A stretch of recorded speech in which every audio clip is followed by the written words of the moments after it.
Did I really push out a baby that weighs over 9 pounds? Yes, I did.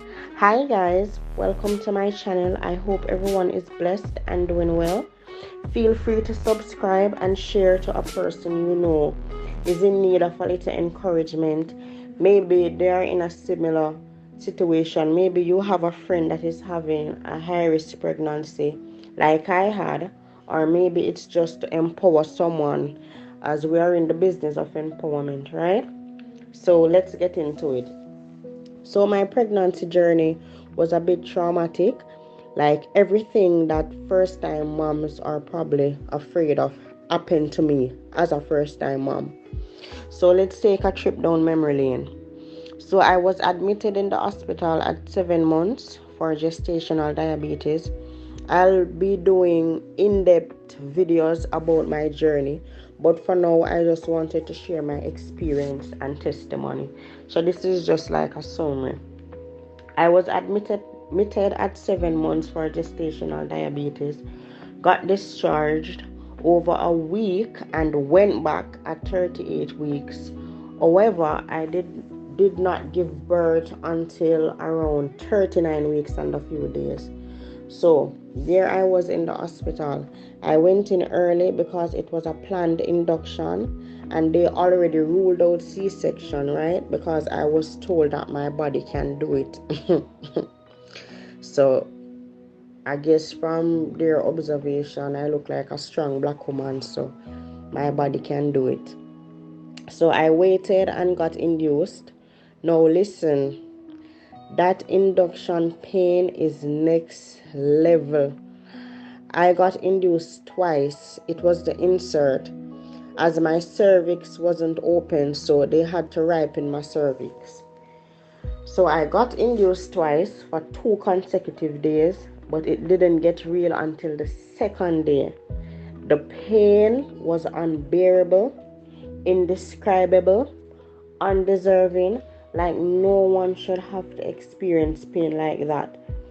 So by God's grace, I made it through the night. My water broke before dawn and the pain level tripled after the water broke. I don't know much regarding delivery as it's my first time, my first pregnancy, but I felt like the baby was coming. So I went to the examination room. They sent me back to my bed, just trying to follow their instructions because they're doctors and nurses. So they should know best. I went back to my bed. But the pain got so intense.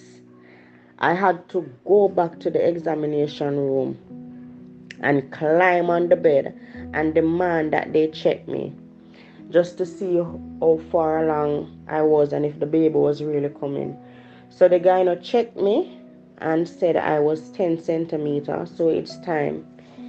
He sent the intern for my stuff because they had a lot of interns when I was admitted, upcoming nurses and doctors. They were all there training and stuff. So he sent one of them for my stuff, my basin with the baby stuff and all. So in the labor room now, I climbed on the bed and it was time to push. I started to push and the midwife was saying the pushes are too short.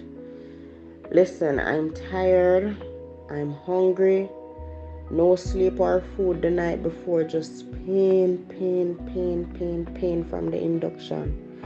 So I started to push again and she said it's better. She's seeing the baby's head, but he can't stay there because he lose oxygen, so I have to push harder. So I pushed and bam! I felt a slight release. The head was out.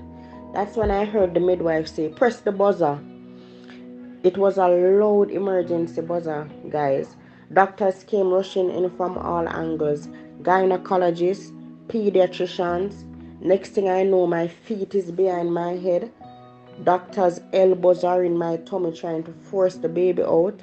The head was out up to the neck, but the shoulders couldn't pass. The shoulder couldn't pass.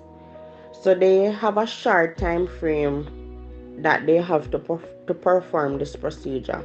for shoulder dystocia. So I was on the clock. After using their fist, elbows, and slitting down there, they got the baby out. The doctors were giving me high fives and saying I've done well. They were in disbelief, but God was there with me. I felt God's presence, right? I felt God's presence. Like if I did not believe in God, what I what went down with me would let me know that a God exists. God is real. I've always been a strong believer in God still and the Creator. But this right here is proof that God is real. Alright, so the doctors started to tell me that my son will need therapy because the shoulders weren't moving and so on because of trauma from the birthing process. But the peace of God was still with me, guys. I felt safe.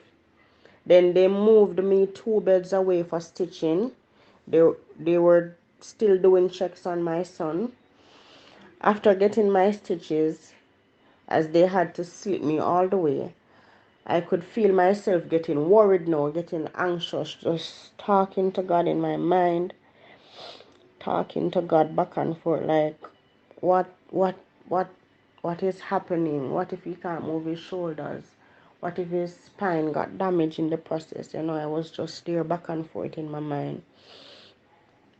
That's when I heard the midwife say, she can get the baby. The baby can leave the labor room with me. He was active. He was moving his shoulders. He did not need therapy or to go to the infirmary. And that is grace, guys. That is the Creator's love, guys. And I thank God for the deliverance. So as we approach Mother's Day, we should celebrate mothers every day, right?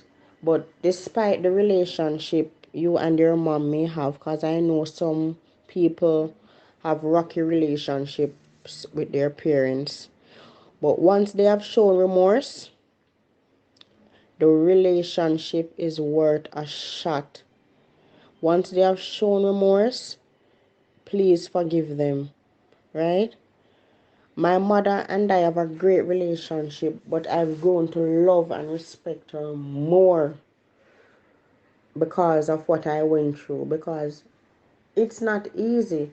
In that labor room, it's life or death. It's a sacrifice that every mother make to bring a child into the world. My mother-in-law also, she was such a blessing during this traumatic experience as well. And to the men, to the men, to the men, please love and respect women. Women who choose to bring children into this world, love and cherish those kids. For the road isn't easy. It's not an easy road, guys. So bless up everyone. Until next time, stay in prayer and give God thanks in all conditions. Bye. Lots of love.